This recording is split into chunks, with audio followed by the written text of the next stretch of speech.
Today I'd like to talk about water.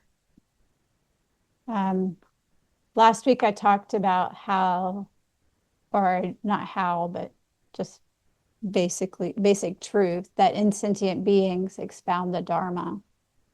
So, which was great fun, and ended up talking a lot about rocks and stones. That's who wanted to be talked about last week, at least if we look at things in that way. Um, they made their intention known that they needed to be talked about by appearing in the talk. So when we flip our perspective like this, we can learn so many things. Today, I'll talk about water. We've been talking about the Dogen Zenji's Mountains and Waters Sutra in the last couple of weeks. This past week was Earth Day, and I really like using this time to revisit the Mountains and Waters Sutra. The Mountains and Waters Sutra is um, profound and beautiful, and I love it so much. I can hardly get through reading it in the mornings without choking up each time. So I'm really happy to share that with everybody. Um, of course, Dogen was the founder of Soto Zen Buddhism, the type of Buddhism that we practice here. And the Mountains and Waters Sutra is really this beautiful Dharma poem. Well, when we practice with it this morning, I encourage everybody to just let the words come in and let the words teach. So, in that way, there are plenty of commentaries on the Mountains and Waters Sutra. This means this, this means this. So what? The best teacher is water when we're talking about water. When we're talking about the mountains, the best teacher is mountains. So I want to encourage everybody today to really be water and let water teach you. We are actually water. You just, feel your body and you'll feel it sloshing around, filled with water, just like this great atmosphere that we live in which we breathe water with every breath. We see water with everything that we look at. We feel water. We hear water. We are water. So, in this way, let water be the teacher. Water is absolutely everywhere, leaving out nothing.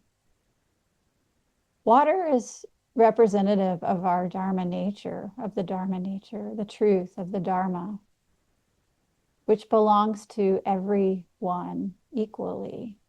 Nobody owns the Dharma. The Dharma is yours, mine. It belongs to the rocks, the water, the mountains, the groundhog outside that lives under the shed. Dharma. Dharma is the self, not the me, the delusion that I'm separate from you, but the self of everything included, leaving out nothing. The self of insentient beings expounding the Dharma.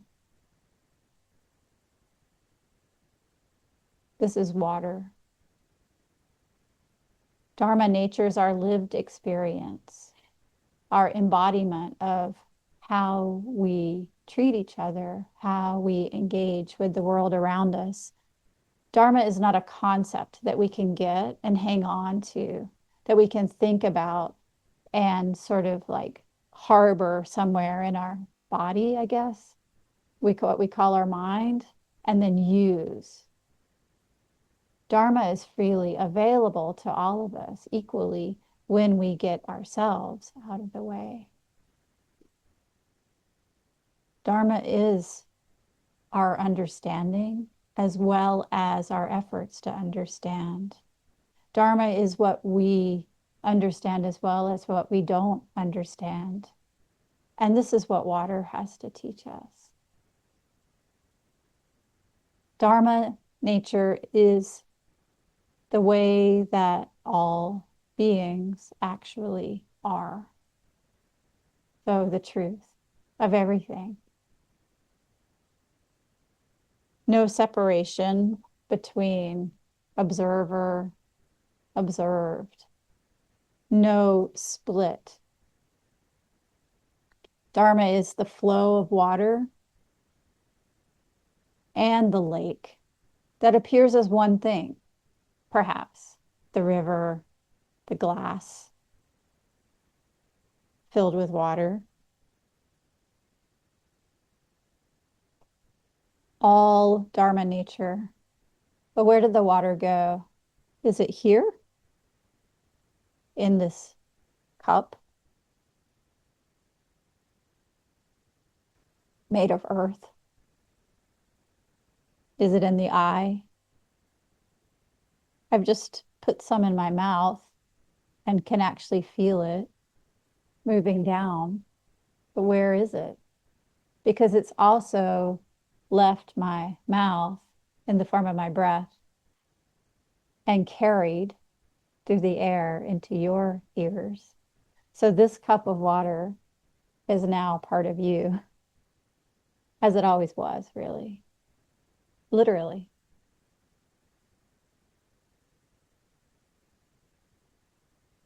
There's so much we can learn when we truly study water. Dogen teaches where the Buddhas and ancestors are, water is also there. Water is always there. Where the Buddhas and ancestors are, water is always there. And where water is, Buddhas and ancestors always appear. Therefore, Buddhas and ancestors have always taken up water as their own body, their own thinking. As we've just established, is there anything that is not water? Water is literally you. Therefore, Buddhas and ancestors always appear. Therefore, Buddhas and ancestors are here in this room with us, embodying the Dharma right now, in this moment. Not some concept, not some place that you want to be one day, not a place you're trying to get to, but now. We are the Buddhas and ancestors, embodying the Dharma fully in this moment. But not some concept out there, but our lived experience. And we can really see this clearly when we pay attention. Water is a great teacher.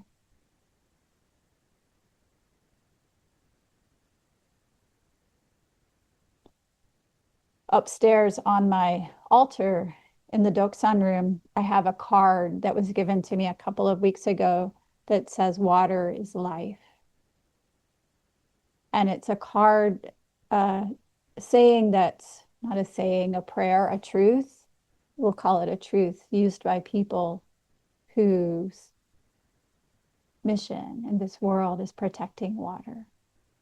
Yeah, really, all of us should be.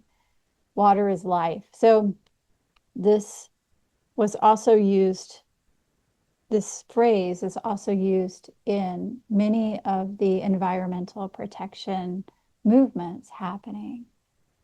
Really well-known one was at Standing Rock, which was an ongoing, continuous prayer for the water.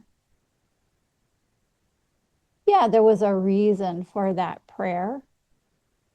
The prayer was begun out of a deep need to care for water because the water there was being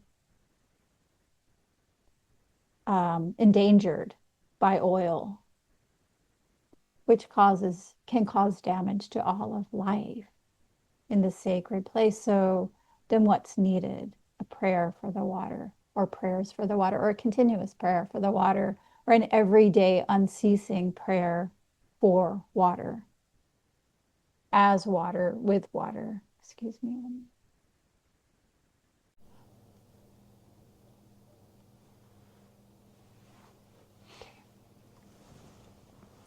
So I remember going to this place, and when I arrived, immediately, it was very cold.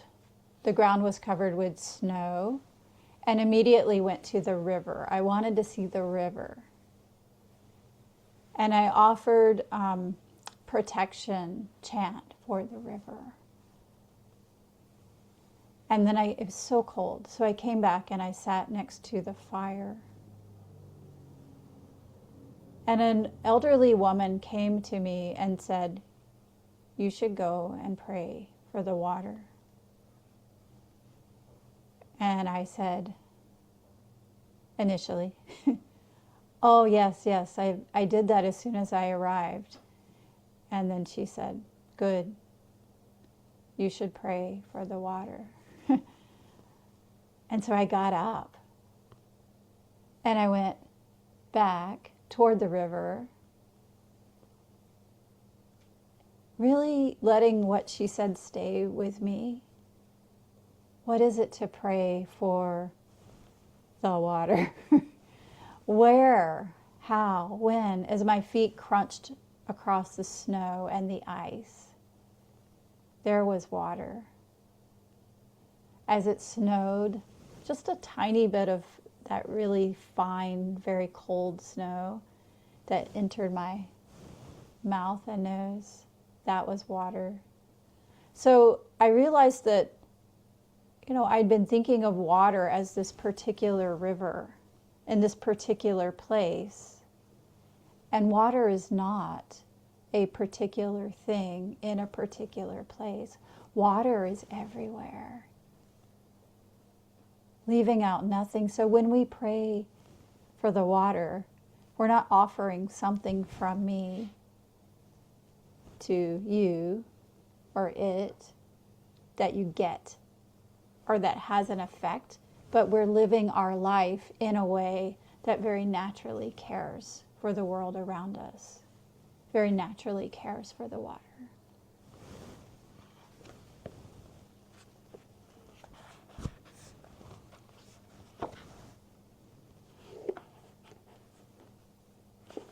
Let's move to Genjo Koan.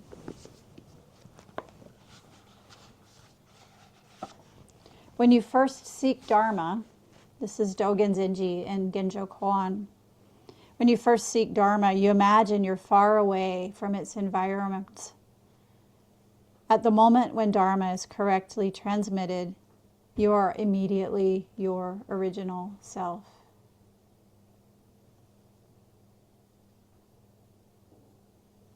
When you first seek Dharma, you imagine you're far away from its environs.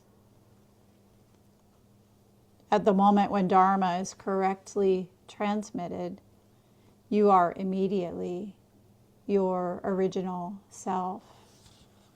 When you first seek water, you imagine you're far away from it and you need to walk across the snow and ice to reach the river. At the moment when water is correctly understood, you are immediately aware that you are water. This is what water has to teach us. There's no separation between someone observing and something observed, as we saw with this sip of water.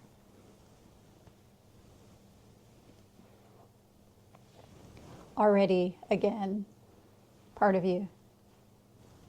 Was it ever separate? We know this. We know this deeply, or we wouldn't be here. The Lotus Sutra teaches us this. If we didn't already understand the truth of the Dharma, we wouldn't be here at all. You can trust in that. That's what brought you here, this knowledge of the truth. So what we can learn through our practice is how to let go of the things that we create through our thoughts, through our mind, that get in the way.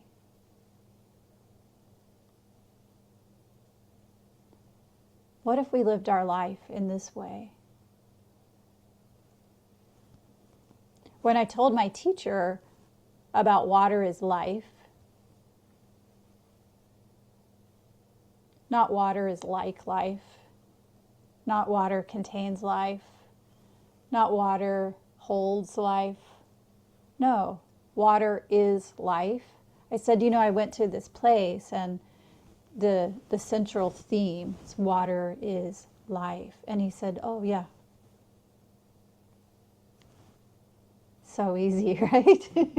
Oh yeah, of course. We know this ourselves. Yeah, of course. Of course. And at the same time, my teacher also said, that's a beautiful and profound thing to say. It's a beautiful and profound way to experience the world, and I completely agree. When we experience the world in this way, understanding deeply water is life, our perception changes. I remember the day after I came back to New York, after being in Florida, surrounded by water for my mother's funeral, I needed so much water around me. For those of you who know Florida, you know that Florida is full of water, including underneath what we think of as solid earth. It's not solid at all.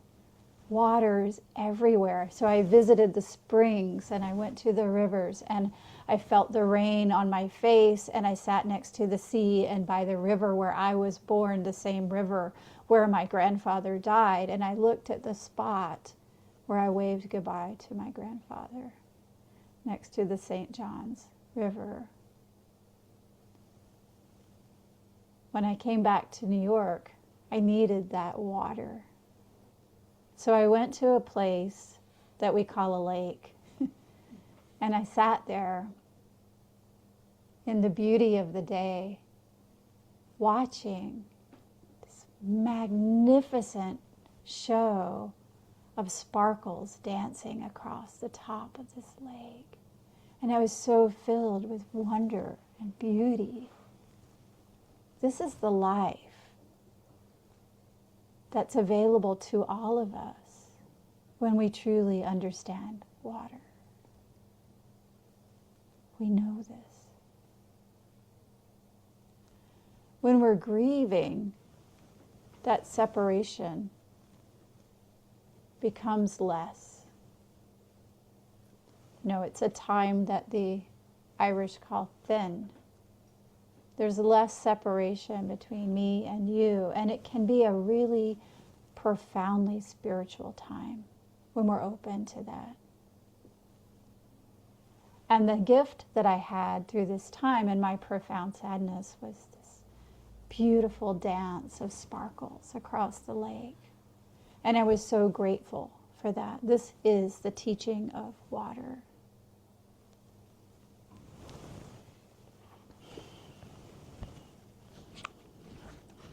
We come back to the mountains and Water's Sutra.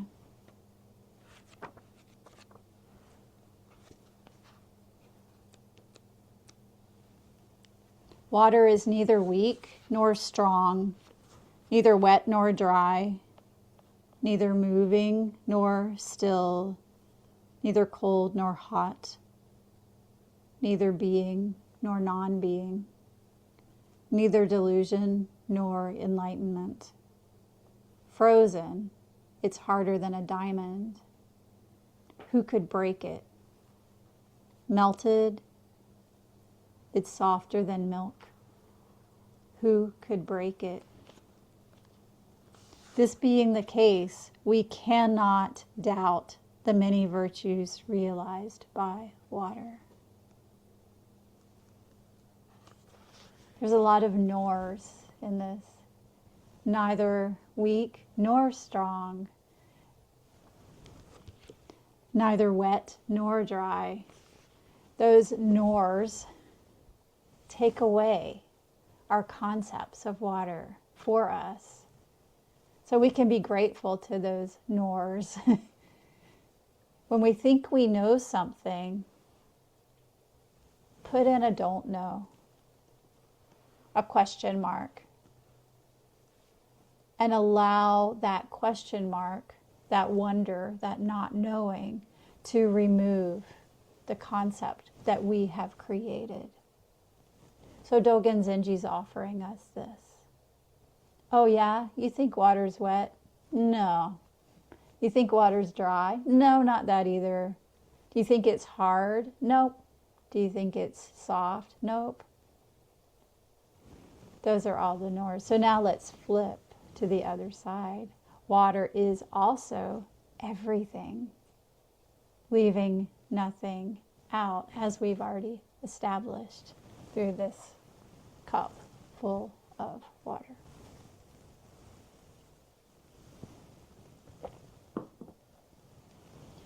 Where the Buddhas and ancestors are, water is always there. Where water is, the Buddhas and ancestors always appear. Therefore, the Buddhas and ancestors have always taken up water as their own body and mind, their own thinking.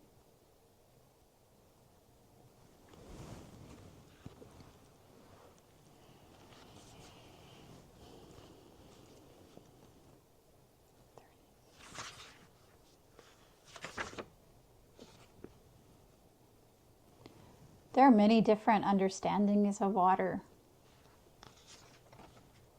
Many different understandings of Dharma nature, the nature of infinite truth, which is Dharma nature. Dharma really means truth, that truth that we already know. This is Dharma. Oh, many different views of water based on our perceptions, based on our conditioning, on who we think we might be. There are 4 kinds of views of water traditionally taught in Buddhism, and Dogen writes about them. He's not really writing, he was talking when he gave this talk, but somebody wrote it down for him.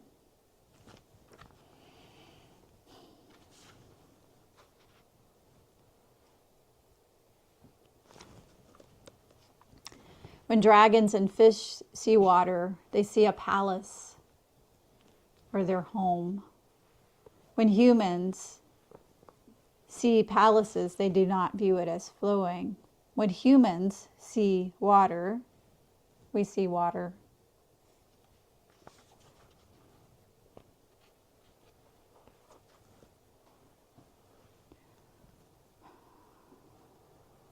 I've lost my place. Hold on just a second.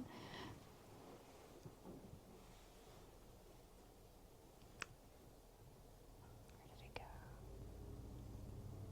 Ah, here. In seeing water, water differs according to the type of beings that see. In seeing water, there are beings who see water as a jeweled necklace. This does not mean, however, that they see a jeweled necklace as water. How then do we see what they consider water? Their jeweled necklace is what we see as water.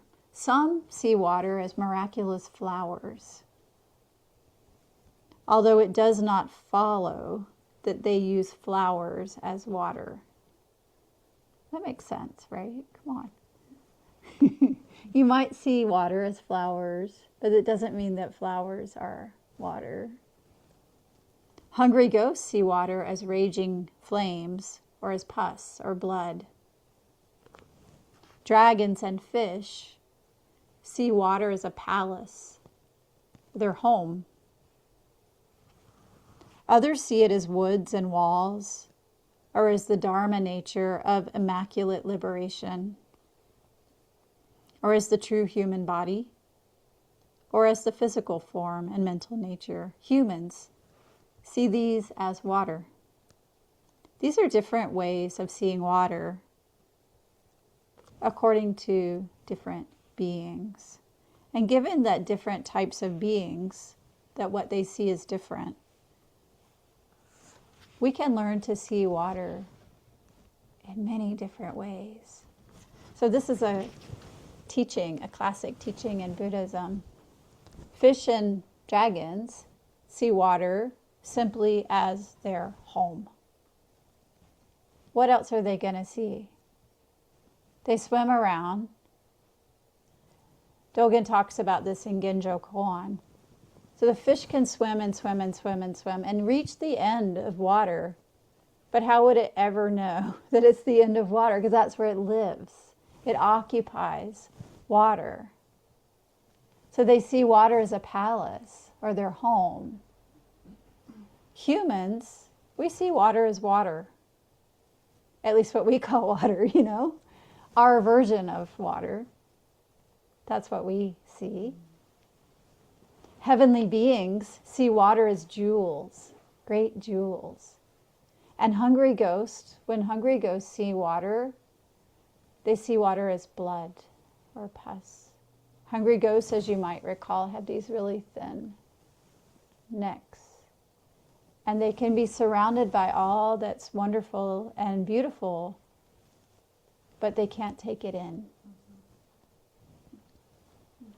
So according to our perception, water can be many things. And water is water. This is the Dharma.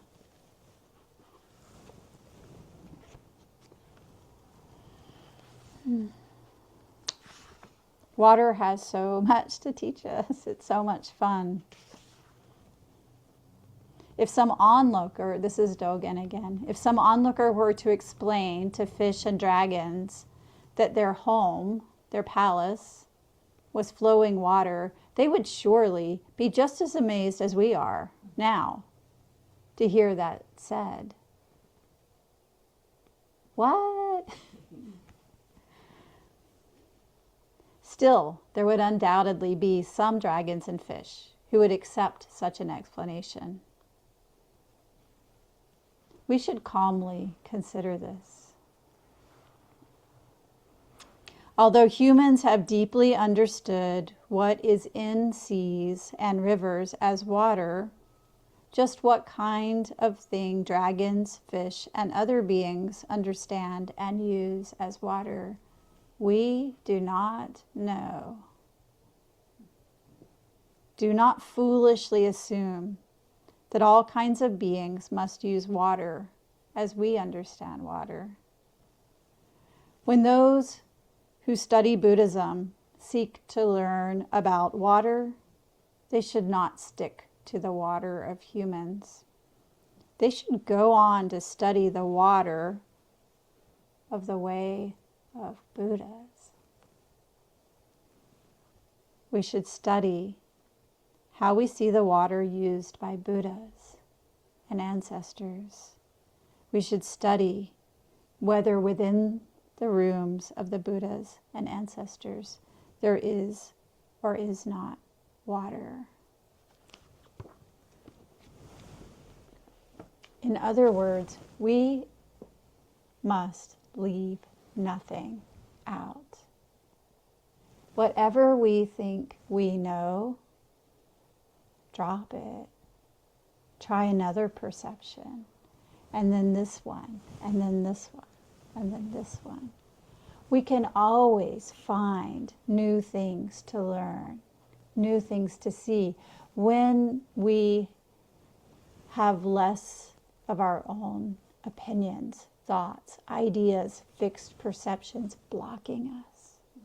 We can use this in every aspect of our lives. Whoa, I never knew that.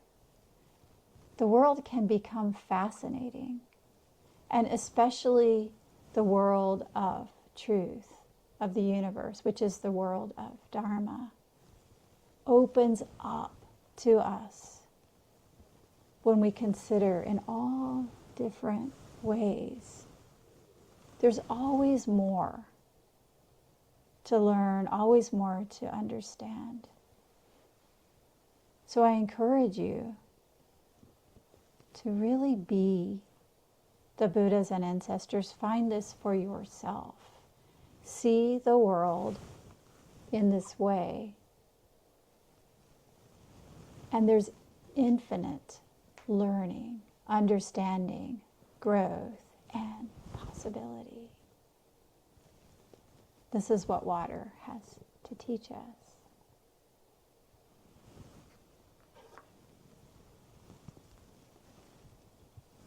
Thank you, everyone.